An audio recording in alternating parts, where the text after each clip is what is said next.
आता हूं सुभाष यादव साहब, किस तौर पर देखते हैं बीजेपी सरकार के एक साल फिर से 2.0 का भी एक साल पूरा हो गया है, किस तौर पर देखते हैं आप लोग?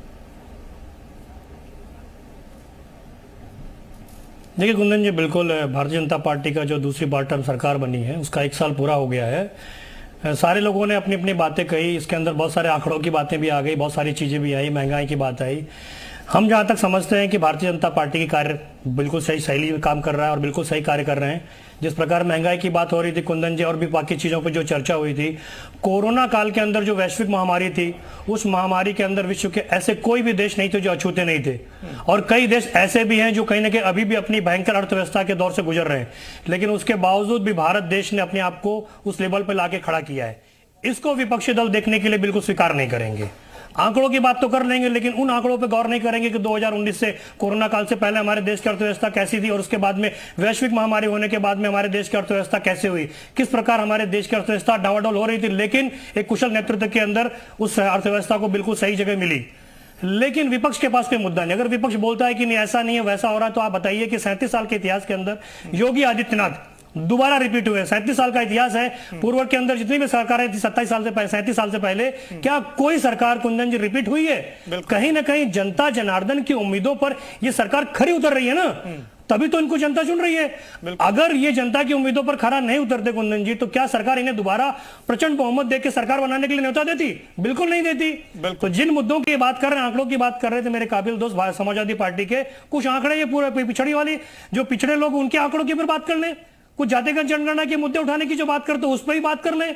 अपनी सरकार के आंकड़ों को ही भूले ना। आंकड़े दिखाना बड़ा आसान होता है, अपने गिरेबान में झांक के देखना बड़ा मुश्किल होता है। तो पहले अपना भी देख लें।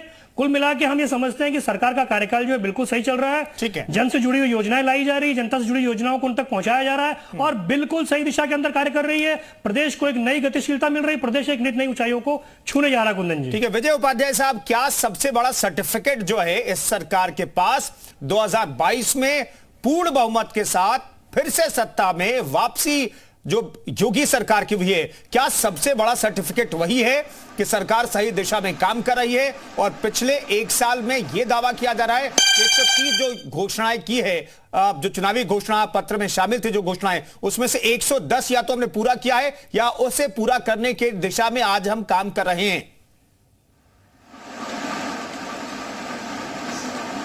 निश्चित तौर पे इस बात को सबसे बड़ा सर्टिफिकेट माना जाना चाहिए कि करीब 36 साल बाद कोई सरकार रिपीट हुई और कोई मुख्यमंत्री रिपीट हुआ, और जो बीजेपी को वोट मिले वो 44.15, अपनी जो जिन सीटों पे इन्होंने कमल के चुनाव निशान से चुनाव लड़ा था। तो ये एक बड़ी उपलब्धि है। ऐसा नहीं है कि इसको पूरी तरीके से आप खारिज कर देंगे, अंत तो जनता ही तय करती है। हम कितनी भी बहस कर लें, कितने भी बातें कर लें, आंकड़े दे दें, उस पर विश्लेषण कर लें, कोई रिपोर्ट पेश कर दें, लेकिन जो जनता की रिपोर्ट होती है अल्टीमेट है। डेमोक्रेसी में जनता से बड़ी रिपोर्ट कोई तैयार नहीं करता है। तो हमें निश्चित तौर पे योगी के कार्यकाल, अब देखिए इसमें इंग्रेडिएंट क्या क्या थे। डेवलपमेंट का था, ये बात सही है कि राशन भी था, फ्री राशन भी था, डीबीटी भी है, लेकिन लॉ एंड ऑर्डर एक ऐसा इशू था जिसमें बुलडोजर भी उस समय जो है वो चुनाव में एक हीरो बन के सामने आ गया, और बीजेपी को मतलब जनता किस तरीके से सोच रही थी। हम तो, मुझे तो ये ताजुब होता है कि जब बुलडोजर चुनाव सभाओं में दिखाई देने लगा, तो ये सोचना भी बड़ा डिफिकल्ट था कि आखिर विजय जी, बुलडोजर का जिक्र तो अखिलेश यादव करके फंस गए, वही बुलडोजर हिट हो गया, बन गया, वही बुलडोजर हिट हो गया। बुलडोजर बाबा के करके सरकार पर कटाक्ष करने की कोशिश कर रहे थे, लेकिन वही बुलडोजर हिट हो गया। किसी सरकार, ठीक बात है। आज तो एक तो मैं इस बात से बहुत खुश हूं कि फराज साहब, किदवई साहब बहुत ही अच्छे ढंग से उन्होंने समाजवादी पार्टी की तरफ से अपनी बात रखी और डेटा की बात की। पहली बार कोई प्रवक्ता इस तरीके से इन्होंने बात की है, तो मुझे तो बहुत खुशी हुई कि कम से कम सिर्फ व्यक्तिगत आरोप लगाना, कुछ नेताओं पर टिप्पणी करने के अलावा, और कुछ सधी हुई बातें जो रिपीटेडली वही होती हैं, उससे अलग हटके आज कोई ऐसा प्रवक्ता आपने बैठाया है जो बहुत अच्छे ढंग से बात रखने की कोशिश कर रहा है। तो अपोजिशन को तो ऐसे ही होना चाहिए ताकि सरकार ज्यादा बेहतर काम कर सके। बिल्कुल। अनिला सिंह जी से बात कर लेते हैं अपराध के मसले पर भी। अनिला सिंह जी, 10,000 से ज्यादा एनकाउंटर इन 6 सालों में हो गए, 180 के करीब अपराधी मारे गए, क्राइम कंट्रोल का आप लोग दावा करते हैं, तो अपराध के मामले पर भी क्या डिबेट हो जानी चाहिए? बिल्कुल हो जानी चाहिए। मैं तो कहती हूँ, मैं तो आप लोगों के साथ बोलूंगी, जीरो टॉलरेंस रही है क्राइम और क्रिमिनल्स के प्रति योगी आदित्यनाथ जी की। या कोई इस चीज को नकार सकता है कि अगर हम गैंगस्टर एक्ट की बात करते हैं तो तकरीबन 64,000 क्रिमिनल्स के ऊपर गैंगस्टर एक्ट लगा है। एनएसए जो है 836 क्रिमिनल्स के ऊपर लगा है। और ऐसे माफिया, डॉन, गुंडे जिनकी तकरीबन 90 बिलियन करोड़ की जो प्रॉपर्टी है उसको कॉन्फिस्केट किया गया है। यहाँ पर लाइफ इम्प्रिजनमेंट की बात करते हैं तो तकरीबन 500 ऐसे लोग हैं जिनको सजाए मौत मिले, ऐसा क्राइम अगेंस्ट वुमेन जिन लोगों ने किया हुआ है। तो सब कन्विक्शन रेट इसलिए बेटर हो रहा है क्योंकि पुलिस जो है वो प्रोएक्टिव हो रही है। तो यहाँ पर चाहे, और जो तकरीबन 77 माफिया ऐसे हैं जो वो खुद और उनके जो एसोसिएट्स हैं, जिनके ऊपर सीधे सीधे एक्शन हो रहा है, चाहे वो खनन के माफिया हो, लैंड माफिया हो, लिकर माफिया हो, अब सब के सब जो है सरकार के कब्जे में हो रखे हैं। और 175 ड्रेडेड जो क्रिमिनल्स हैं वो मारे गए हैं। यहाँ पर एनकाउंटर्स जो है तकरीबन 5,000 एनकाउंटर्स हुए हैं। एंटी रोमियो स्क्वाड जो है उसने तकरीबन 90,000 ऐसे शोधे जिनको वार्न किया है और 25,000 के करीब पर एक्शन लिया गया है। देखिए, मेरे पास तो पूरे आंकड़े रखे हुए हैं। पुलिस कमिश्नरेट सिस्टम हम लोगों ने स्टार्ट किया हुआ है जिससे बेहतर लॉ एंड ऑर्डर सिचुएशन हो सके।